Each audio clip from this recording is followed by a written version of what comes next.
გაერთიანებული პროფკავშირების საკონფერენციო დარბაზში აფხაზეთის უმაღლესი საბჭოს ფრაქციებისა და კომისიების ინიციატივით მრგვალი მაგიდა გაიმართა თემაზე რუსეთის მიერ ოკუპირებული აფხაზეთის ტერიტორიაზე ადამიანის უფლებების დარღვევის შესახებ. აფხაზეთის უმაღლესი საბჭოს დეპუტატებმა, ავტონომიური რესპუბლიკის მთავრობის წევრებმა, აფხაზეთიდან დევნილი არასამთავრობო ორგანიზაციების წარმომადგენლებმა და ექსპერტებმა ადამიანთა უფლებების დარღვევის კუთხით ოკუპირებულ აფხაზეთში შექმნილ უმძიმეს ვითარებაზე ისაუბრეს. აფხაზეთის უმაღლესი საბჭოს თავმჯდომარის მოადგილე ჯემალ გამახარიამ შეხვედრაზე მოხსენება გააკეთა.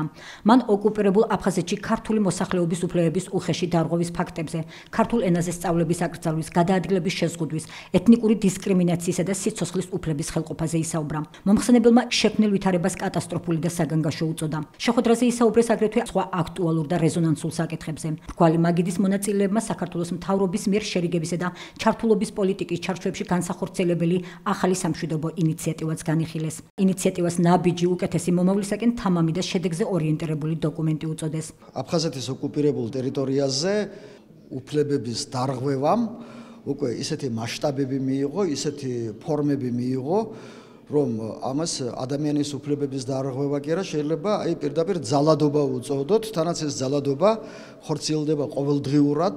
ეს ყველაფერი იცის ჩვენმა მთავრობამ, იცის მთელმა მსოფლიომ, უამრავი რეზოლუციაა მიღებული, უამრავი განცხადებაა მიღებული, მაგრამ სამწუხაროდ და საუბედუროდ მდგომარეობა დღითი დღე უფრო და უფრო უარესდება. და ამიტომ ჩვენ დღეს შევიკრიბეთ აქ იმისათვის, რომ კიდევ ერთხელ ჩავიხედოთ ოკუპირებულ ტერიტორიაზე მიმდინარე პროცესებში რა მდგომარეობა გვაქვს და რისი გაკეთება არის შესაძლებელი.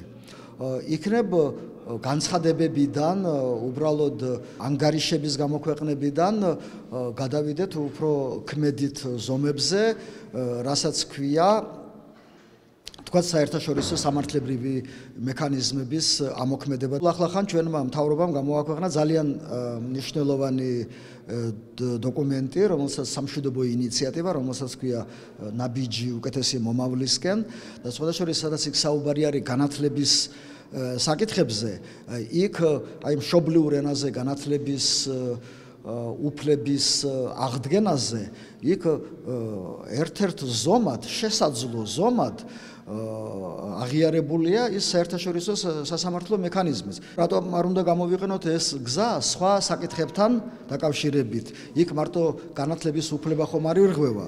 თუ რამე უფლება არის დაფიქსირებული ადამიანის უფლებათა საყოველთაო დეკლარაციაში ან ევროპულ კონვენციაში, იქ ყველაფერი ირღვევა. ადამიანის უფლებები ირღვევა და მატულობს ადამიანის უფლების დარღვევა. აბუჩა დაგდება მოსახლეობის ეროვნების გამოცვლა, სწავლის აკრძალვა მშობლიურ ენაზე, რაც არსად დედამიწაზე დღეს განათლებულ, განვითარებულ, ცივილიზებულ სამყაროში ეს არსად არ ხდება. გალის რაიონში სკოლები წაგვართეს, სკოლებში აგვიკრძალეს ქართულ ენაზე სწავლის უფლება. ჩვენ აქ ყველაფერს ვაკეთებთ, რომ აფხაზური ენა ჩვენმა ახალგაზრდებმა ისწავლონ, მასწავლებლებსაც ვამზადებთ და იქ კი რა ხდება. რა ბერკეტები გვაქვს ჩვენ ამის წინააღმდეგო. პრემიერ-მინისტრის სამშვიდობო ინიციატივა, რომელიც გაჟღერდა, ეს მისასალმებელია და დროულია. ჩვენ ცენტრალურ ხელისუფლებას კიდევ და კიდევ მეტი მოვთხოვოთ, რომ მთელი საერთაშორისო სტრუქტურები ძალები ამოქმედოს. კარგახანია ადამიანის უფლებების მდგომარეობა ოკუპირებულ ტერიტორიაზე და საერთოდ აფხაზეთიდან დევნილი მოსახლეობისა კარგახანია უკვე გასცდა საგანგაშო ნიშნულს. ამიტომ ჩვენ ამაზე სიჩუმე არ გვმართებს.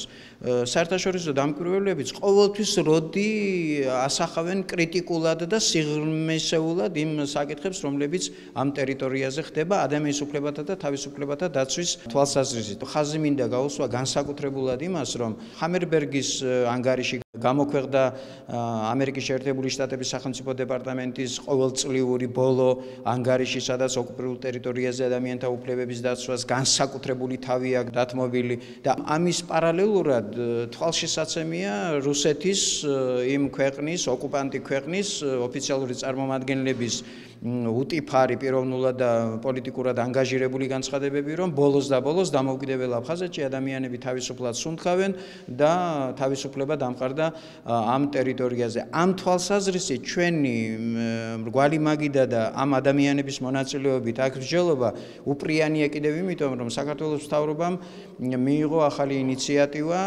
ჩემის აზრით ძალიან მნიშვნელოვანი საკითხი იქნა წამოწეული ნაბიჯი უკეთესი მომავლისაგან, რომელიც გაწერილია ძალიან კონკრეტულად, ძალიან სკრუპულოზურად, ვინც დაინტერესებული და ვისაც სურვილი აქვს წინ წაიწიოს, ეს დოკუმენტი გვაძლევს იმის საშუალებას. პირდაპირ ვიტყვი, ძალიან ჭკვიანურად შედგენილი და კომპეტენტურად შედგენილი დოკუმენტია. ჩვენ უმაღლეს საბჭოს და საერთოდ დევნილ სახელმწიფო სტრუქტურებს, როგორც მთავრობას, ისე უმაღლეს საბჭოს, განსაკუთრებული როლი გვეკისრება. მრგვალი მაგიდის ფარგლებში შემუშავებული რეკომენდაციები უახლოეს მომავალში შესაბამის სახელმწიფო უწყებებს წარედგინება.